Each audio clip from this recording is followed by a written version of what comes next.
Hai semuanya, kalian pernah nggak sih ngerasa kayak lagi perang sama diri sendiri? Kayak ada dua suara di kepala kalian. Satu nyuruh kalian maju, satu lagi bilang, udahlah, nyerah aja. Atau pas kalian mau berubah jadi versi yang lebih baik, tiba-tiba ada sisi dalam diri kalian yang malah ngajak mager, scrolling medsos, dan akhirnya ya gitu-gitu aja. Nah, kalau kalian pernah ngerasain itu, berarti kalian lagi ada di tengah perang tahta internal. Dan tenang, itu bukan berarti kalian lemah. Justru itu artinya kalian sadar. Sadar bahwa ada konflik dalam diri yang harus diselesaikan. Gini, kita semua tuh sebenarnya punya banyak versi diri di dalam kepala kita. Ada versi pemalas, ada yang perfeksionis, ada yang penakut, ada yang ambisius, bahkan ada yang bijak. Semua versi itu rebutan tahta. Rebutan kendali buat ngatur arah hidup kalian. Kadang yang menang versi mager. Kadang yang menang versi yang nekat. Kadang yang menang justru versi yang cemas. Dan malah bikin kalian nggak ngapa-ngapain. Tapi di antara semua versi itu, selalu ada satu yang pengen kalian jadikan raja. Satu versi terbaik dari kalian yang bisa mikir jernih, sabar, tangguh, dan nggak gampang terpengaruh. Tapi masalahnya, versi terbaik itu sering kalah. Kenapa? Karena dia nggak teriak-teriak, dia tenang, dia logis, tapi nggak segala versi-versi lain yang penuh emosi. Yang suka muncul kalau kita lagi lelah, kecewa, atau takut. Nah, perang tahta ini bukan perang yang kelihatan di luar, tapi rasanya bisa kayak perang beneran. Capek, lelah, dan kadang bikin kita nyerah. Sekarang coba kita pikirin bareng-bareng. Siapa yang lagi duduk di tahta pikiran kalian hari ini? Apakah versi yang bilang, gua nggak akan bisa, atau versi yang bilang, ini susah, tapi gue coba aja dulu.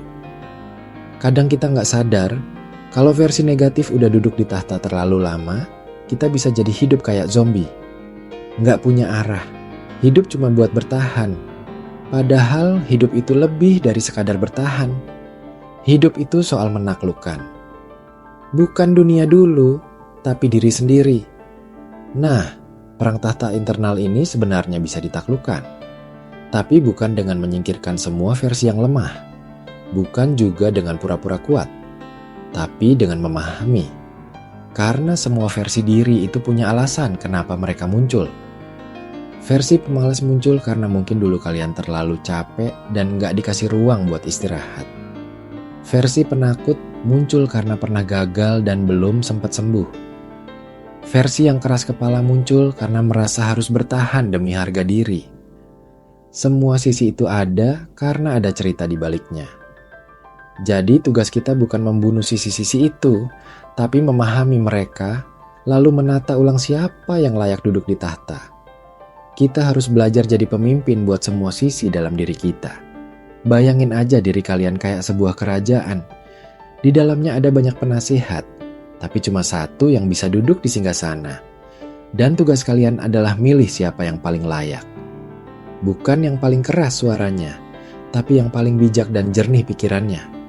Makanya penting banget buat kita punya momen diam, momen refleksi, momen buat nyapa semua versi diri kita yang sering kita cuekin. Tanya pelan-pelan, "Hey, kenapa kamu muncul? Apa yang kamu takutin?" Dan kalian bakal kaget. Kadang jawaban-jawaban itu nggak datang dalam bentuk kata-kata, tapi perasaan. Rasa kecewa, marah, sedih, takut. Dan saat kita mulai berani duduk bareng semua rasa itu, kita mulai ngerti. Kita mulai bisa milih. Kita mulai bisa memimpin. Banyak orang berpikir mereka lemah karena nggak bisa konsisten. Karena sering down. Karena gagal terus. Tapi kenyataannya, mereka bukan lemah. Mereka cuma belum ngerti siapa yang lagi duduk di tahta. Dan selama kita nggak sadar siapa yang pegang kendali, ya hidup kita akan terus dikendalikan sama bagian diri yang seharusnya cuma jadi pengingat, bukan penguasa. Jadi mulai sekarang, coba kita latih diri buat jadi wasit dalam perang internal ini. Saat ada suara yang bilang, kamu nggak cukup baik, kita jawab, Oke, itu suara dari luka lama. Tapi gue yang sekarang bisa belajar. Saat ada suara yang ngajak mager, kita bisa bilang, istirahat itu penting, tapi tujuan gue lebih penting. Saat ada suara yang nyuruh kita marah, kita bisa jeda. Lalu tanya, marah ini mau melindungi apa? Dengan begitu kita nggak lagi reaktif, kita jadi sadar. Dan sadar itu adalah langkah pertama buat menang. Karena pada akhirnya, versi terbaik dari diri kita nggak butuh jadi paling kuat. Dia cuma perlu dipercaya. Dan kepercayaan itu datang dari keputusan kita buat terus balik ke dia. Setiap kali kita jatuh, setiap kali kita goyah, setiap kali kita tergoda buat menyerah. Versi terbaik itu sabar, dia nunggu kita kembali. Nggak marah, nggak maksa, tapi selalu siap buat bangkitin kita. Kalau kalian lagi ngerasa capek banget karena terus-menerus berperang dalam diri sendiri, itu wajar. Nggak apa-apa. Perang ini memang berat, tapi setiap kali kalian sadar, itu udah kemenangan kecil. Dan kemenangan kecil itu kalau dikumpulin, bisa jadi perubahan besar. Jangan tunggu sampai kalian jadi sempurna buat ambil kendali. Ambil kendali sekarang, dalam bentuk sekecil apapun. Mulai dari bilang ke diri sendiri, hari ini gue yang pegang tahta, bukan rasa takut, bukan rasa malas, tapi gue yang sadar dan siap jalan pelan-pelan. Percaya deh, lama-lama kerajaan pikiran kalian akan tenang. Gak sepi, tapi harmonis. Karena semua versi diri kalian gak lagi saling serang, tapi saling ngerti. Dan di tengah mereka, ada kalian, duduk tenang di tahta.